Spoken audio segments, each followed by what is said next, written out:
Hi everyone, it's Jessica. I'm here today with a video to show you how to make these two beautiful cards with the October stamp of the month, which is called With All of My Love. It has this beautiful flower that is filled with a bunch of flowers and leaves and a couple of other flowers. Lots of wonderful sayings like sending love, thanks a ton, happy birthday, get feeling better soon, or I'm sorry, get feeling better.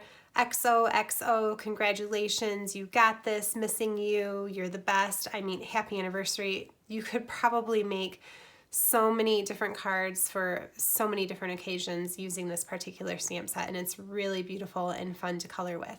So if you've noticed in the September and October catalog where the stamp of the month page is, they have these two different cards on here that they have used with the stamp of the month. And so what I wanted to do was to figure out what are the dimensions of these cards, how can I recreate them myself, and maybe even use them as an idea to make a couple of little tweaks and changes of my own.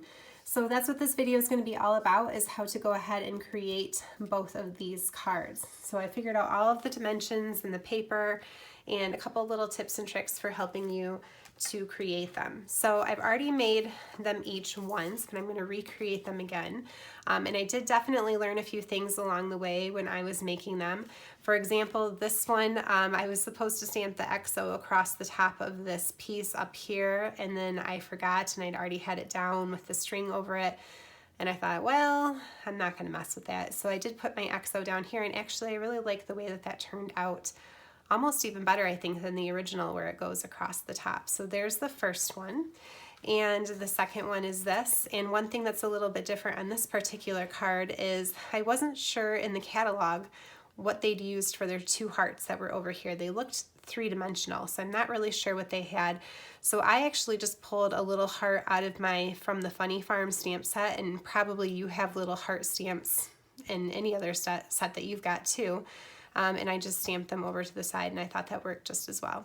So there they are. So let's go ahead and talk about how to create both of those. Now I did figure out the dimensions, like I said, and I've got those over here on my paper that you can see while we're creating, but I will post these on my blog as well, which is here at justdipthepaperheart.blogspot.com, and I will try to also put them down below under the video for some information if you need them, other than just right here. Now all the pattern papers that are used in this card, both cards actually come from that lovely paper pack. So there's this yellow gingham piece. The back side is that pretty floral. So this is that. And then the other card uses this pink paper that's got white dots on it. And that also is from the lovely paper pack. The only thing that was not from the lovely paper pack, with the exception of the cardstock, was this piece that goes in the other card. And this is actually the zip strip from the Bloom with Grace, one of the Bloom with Grace papers. So that's where that came from. And then in addition, I also used canary cardstock and flamingo cardstock. And then I've noted over here, close to my heart's cardstock is two-toned. So one side is lighter and the other side is a little bit darker. Not a whole lot, but enough that you can play some really cool tone-on-tone type of things with them. So I've noticed if it's the light side versus the dark side that we're going to use for each of the pieces, okay? And so that pretty much sets us up. So what we're going to do to get started here, this is actually from card number 2 is what I called it down here. So we're going to start with this canary piece, and we are on the right-hand side. Now what's cool about this is it actually has this scalloped border down at the bottom so that we can reveal that yellow gingham piece at the bottom of the card, and it turned out so pretty. I was like really excited about this idea, because I could see using this in so many different other projects, and so I really loved that. And I actually just got this thin cut in the mail the other day, so I was really excited. This is from the Thin Cuts, the Fancy Borders, and so those are all of the borders that come in there. and then it's using this one right here. So let's go ahead and cut that out, and I'm going to show you how I did it. I'm a little particular in things being straight and even and all that kind of thing, and so I did notice that there was a little trick to getting it so that I was going to be happy with the way it looked when it was done. So what I've done on my canary cardstock is I went ahead and I measured at the bottom, and I just put a little pencil mark because I am cutting this bottom part off, it won't matter, and I figured out where is the halfway point right here. So if this is 4 1/2, then that would make that at 2 1/8. Then I want to say I came up 3/4 of an inch, and again just put a little pencil mark that I'm going to cut off so it won't matter. And I did that on both sides over here so that when I line up, make sure that you guys can see this in the camera, so that when I line up my thin cut on this, that I make sure that it ends up being straight across the paper, especially since this gingham piece is going to be underneath and it's got lines on it. I could really see if I like had cut this crooked and then that crookedness was like super obvious with the gingham. I was like, oh, I knew that was just going to drive me nuts. So that was just a little trick that I used, and it turned out really well on my first card. So I wanted to point that out to you. So if I look at my pattern here, I really just want to kind of find approximately what's the center of that bottom little scoop there. And so I'm going to line that up where I can see it's about halfway on my mark. And then I just kind of put the bottom of the sin cut here, and then I made sure the bottom was over there as well, so that way it would be straight across. And then I use a little bit of washi tape just to hold it in place, because like I said, if it ended up cutting crooked, then I knew that that would really bother me, okay? And then I did have to cut it this way to make sure that my thin cut was gonna fit through my cuttle bug. Okay, so we're gonna get that all cut out. And like I said, as soon as I did this, the first time I cut it out, I actually gasped when I held up that gingham piece underneath that canary. Oh, that just moved. I hope I haven't cut it yet. I saw it wiggle and move as I was putting it through there. Oh, washi tape, don't fail me. It moved. Probably because that's the same piece of washi tape I used on the last card, and it's lost some of its stick. Oh, I'm glad I caught that before it actually cut anything. Okay, hopefully it'll stay put this time. Oh, I know why it did. Also because I have it stuck off to the side over here. And make sure I'm not going to knock into that. Maybe, how did I do that last time?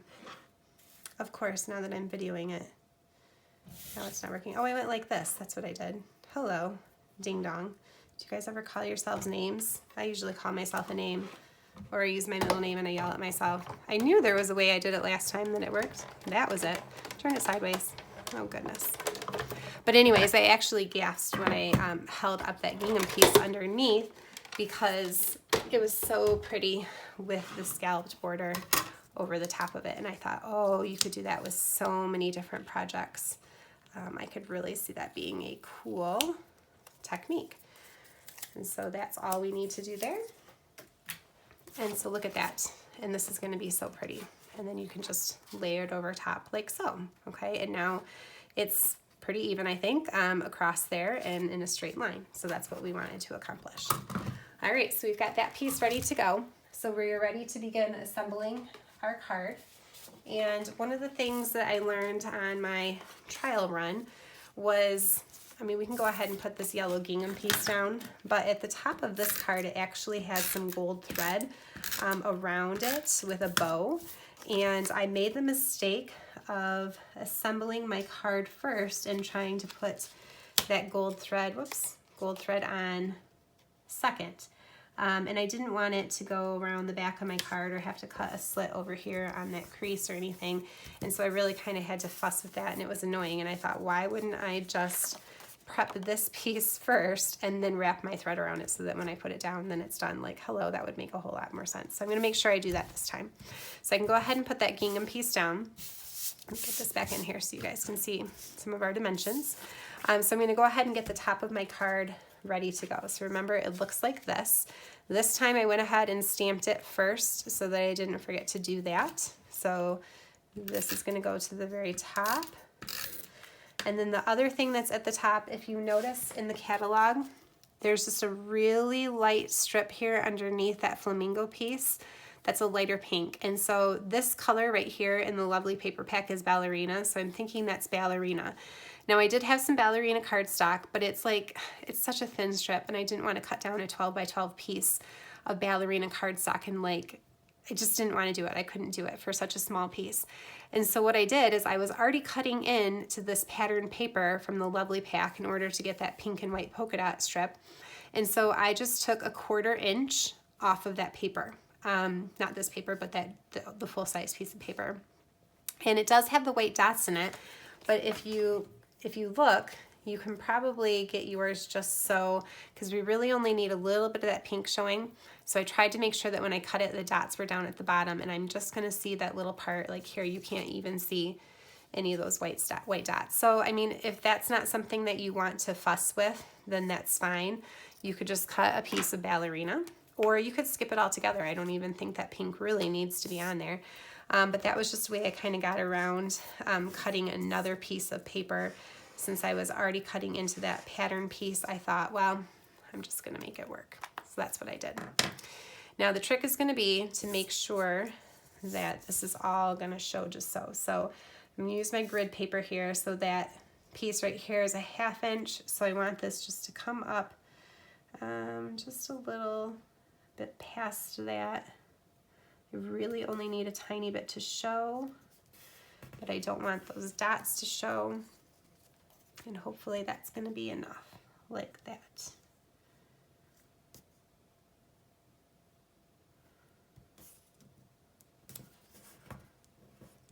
Just like so.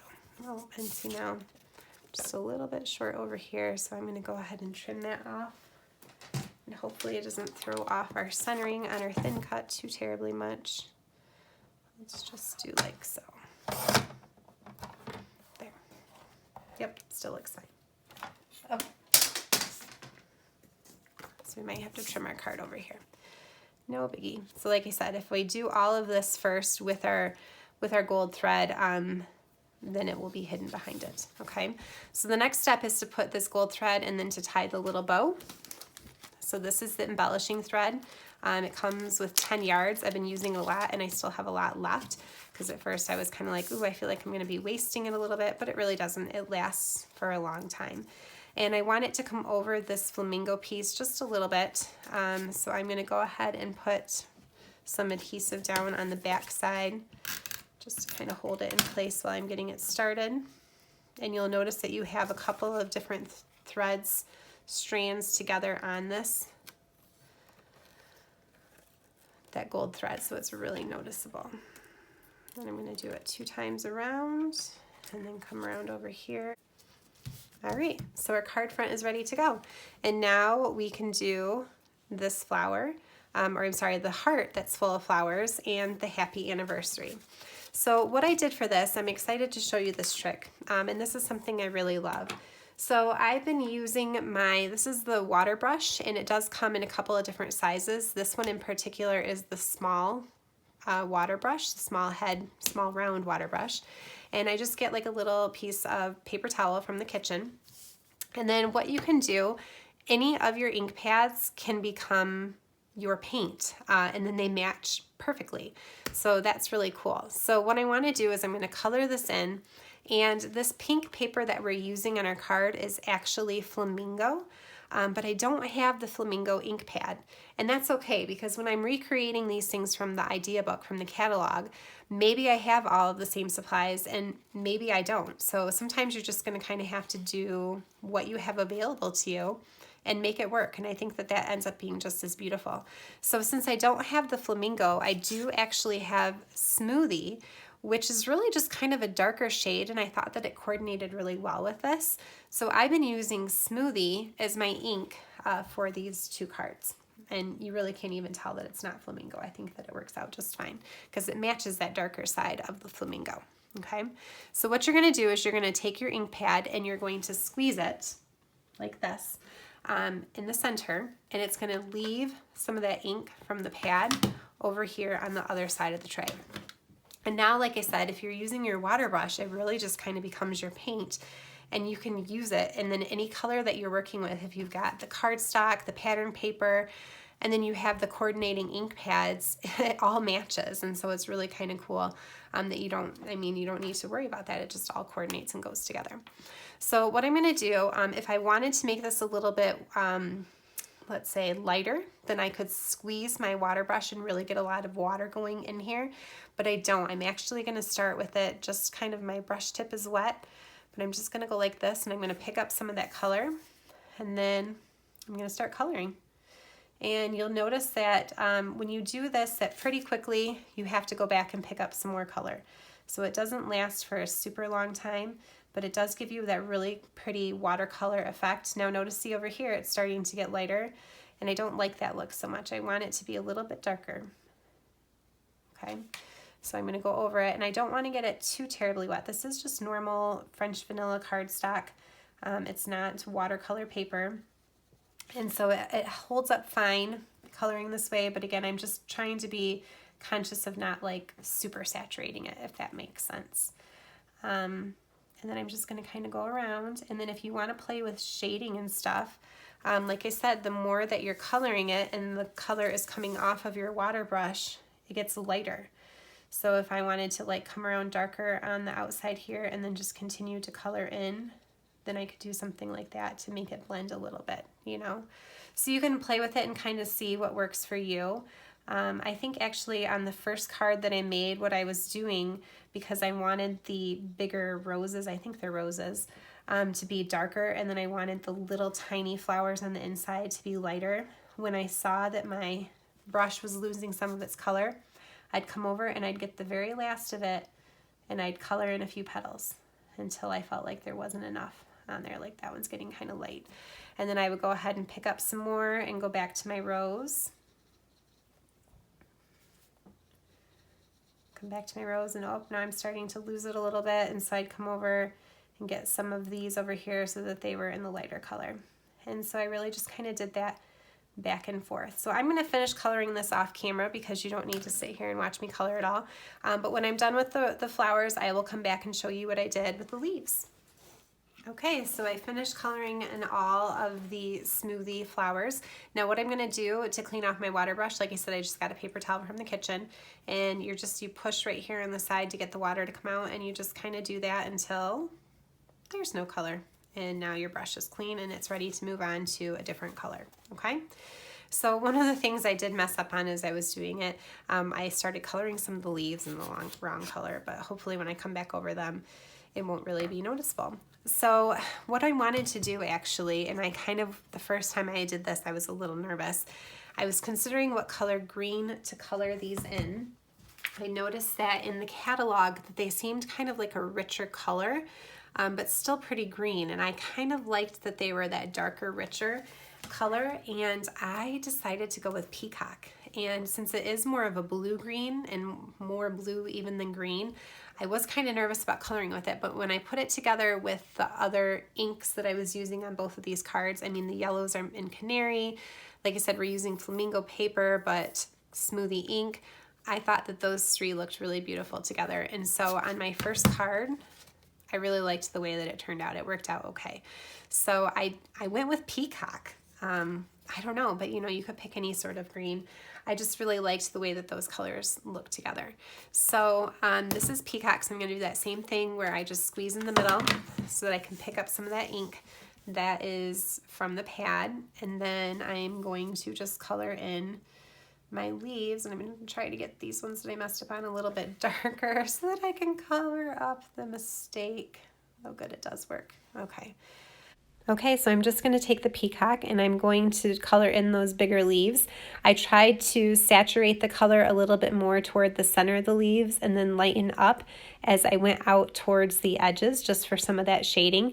And again, that's really easy to do with this water brush, and you can use any of the ink pads that you have and turn them into your coordinating matching paint colors on your cards and your artwork, and it's so cool. So I highly recommend that water brush. I'm just going to finish coloring that up, and and this part will be ready. Okay, now that we are done coloring in our heart with the flowers, we are going to fussy cut it out. And you know, I do prefer to use the stamps that have thin cuts, but this is a stamp of the month and it doesn't have one. The fussy cutty really didn't take that long. And so now we've got everything ready to go. Now I did notice that because I was doing that water technique, the water brush technique on it, that my paper was a little bit wavy. And that's fine because when we go to adhere it down, it shouldn't really show. And so I made sure to put a lot of extra adhesive on the back of my cutout piece. So I did both my tape runner and my glue pen just to really get a lot of good stick behind it. So that way, when I put it down, you couldn't tell that the paper was a little bit wavy from that water. And then next, what I'm going to do is I'm just going to add a little bit of foam tape to the back of my happy anniversary sentiment. And I just used the thin 3D foam tape from Close to My Heart and popped it up just a little bit because I think it gives a little something extra. It does look like in the idea book that theirs is popped up as well. And then our card is basically done. Now that we've got that first card done, let's go ahead and move on to the other card that is shown in the catalog. I hope you enjoyed watching and that you learned a little something. I'm not sure which of the two versions do you like better. I kind of like the one that has the XO down at the bottom. All right, hope you stay tuned for the second video.